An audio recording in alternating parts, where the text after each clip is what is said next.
আসসালামু আলাইকুম প্রিয় দর্শক, আজকে চলে আসলাম নিজ জেলার একটি ঐতিহাসিক স্থানে, অর্থাৎ আমার জেলার নাটোর জেলার নাম মনে পড়লেই যেগুলো নাম মনে পড়বে সেগুলো হচ্ছে জীবনানন্দ দাশের বনলতা সেন, মধুসূদন পালের কাঁচাগোল্লা, শফিউদ্দিন সর্দারের সেই ঐতিহাসিক উপন্যাসগুলি এবং উত্তরা গণভবন। সবচাইতে বেশি যেই নামটি মনে পড়বে সেটা হচ্ছে উত্তরা গণভবন। আমি এখন রয়েছি উত্তরা গণভবনের সামনে দাঁড়িয়ে। চলুন উত্তরা গণভবন সম্পর্কে জেনে নেওয়ার জন্য আরেকটু পেছনে চলে যাওয়া যাক। নাটোর জেলার ঐতিহাসিক স্থানের মধ্যে সবচেয়ে গুরুত্বপূর্ণ হচ্ছে উত্তরা গণভবন। উত্তরা গণভবন নাটোর 0 পয়েন্ট অর্থাৎ মাদ্রাসা মোড় থেকে 3 কিলোমিটার উত্তর দিকে অবস্থিত। উত্তরা গণভবন আপনাদেরকে দেখানোর উদ্দেশ্যে এবং এর ইতিহাস সম্পর্কে আপনাদের জানানোর উদ্দেশ্যে আমি চললাম উত্তরা গণভবনের পথে।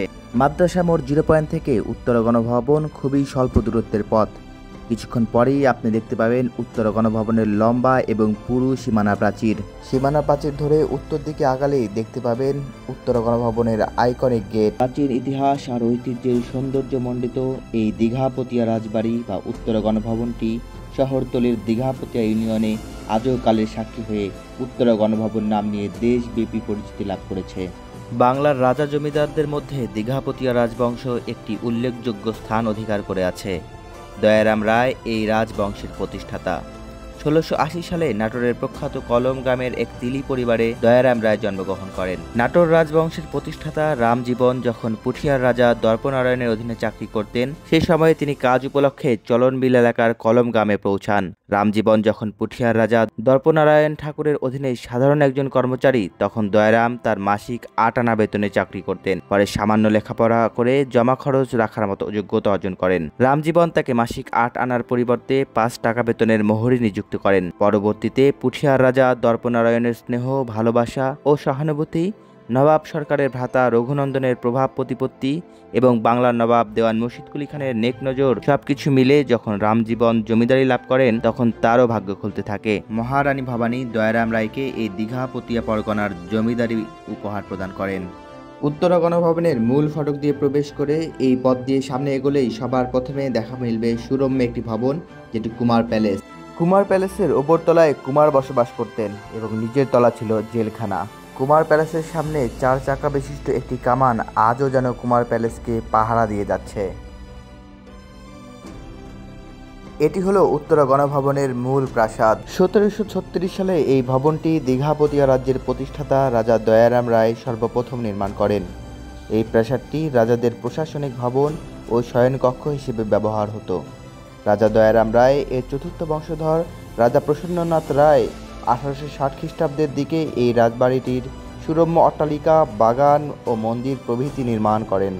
প্রাসাদটির সামনে রাজা প্রসন্ননাথ রায়ের আবক্ষ মূর্তি শোভা পাচ্ছে এবং প্রাসাদের দুই পাশে 1854 সালে ব্রিটিশদের স্থাপিত দুটি কামান আজও রয়েছে। 1897 সালের প্রলয়ঙ্করী ঘূর্ণিঝড়ে যখন গোটা বাংলাদেশেরই ঐতিহাসিক স্থাপনাগুলো ধ্বংসপ্রাপ্ত হয়, তখন এই স্থাপনাটিও ধ্বংসপ্রাপ্ত হয়। পরবর্তীতে রাজা প্রমোদানাথ রায় এটি পুনর্নির্মাণ করেন। প্রায় 43 একর জায়গা জুড়ে উত্তরা গণভবন অবস্থিত। শুরুতে দীঘাপতিয়া জমিদার বাড়ি নামে পরিচিতি পেলেও 1967 সালে মোনায়েম খান এটিকে গভর্নর হাউস হিসেবে নামকরণ করেন এবং স্বাধীনতার পর 1972 সালে শেখ মুজিবুর রহমান এটিকে উত্তরা গণভবন নামকরণ করেন। দর্শক, পর্দায় আপনারা এখন যেই ভবনটি দেখতে পাচ্ছেন এটি ছিল রানীর রান্নাঘর এবং রান্নাঘরের সামনে যে যন্ত্রটি দেখতে পাচ্ছেন সেটি ছিল পানি তোলার পাম্প। ভাবা যায় সেই 300 বছর আগে কিভাবে পানি তোলার পাম্প তৈরি করেছিলেন দীঘাপতিয়া রাজবংশের রাজারা। মূল প্রাসাদের বিপরীত দিকে রয়েছে ইটালিয়ান গার্ডেন। প্রাসাদের এই অংশটি দেখতে অত্যন্ত চমৎকার। এখানে রয়েছে 4টি নারী মূর্তি এবং অসংখ্য দুর্লভ প্রজাতির গাছ।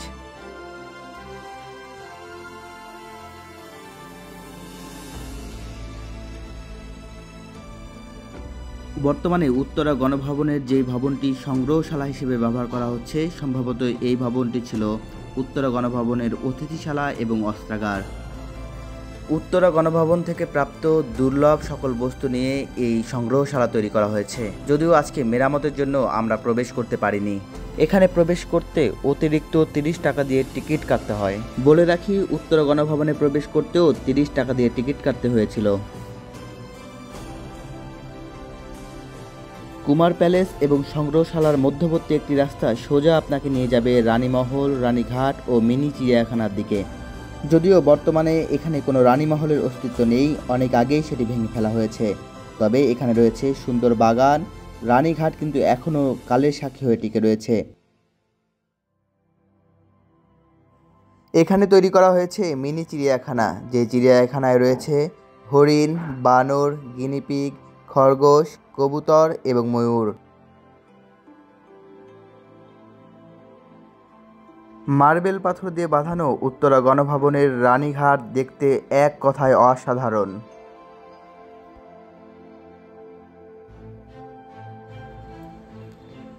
দর্শক, পর্দায় আপনারা এখন যে স্থাপনাটি দেখতে পাচ্ছেন এটি 3 দ্বারা নির্মিত। জানি না এটা আসলে কি জন্য নির্মাণ করা হয়েছিল, যদি আপনারা জেনে থাকেন তাহলে কমেন্টে জানাবেন। এরপরে একটি ভবন দেখে আমার চোখ আটকে গেল। এই ভবনটি এক প্রকার বৃদ্ধাশ্রম। যখন কোনো রানীর রাজা মারা যেত বা কোনো রানী বৃদ্ধ হয়ে যেতেন তখন তাদেরকে এই ভবনে রাখা হতো।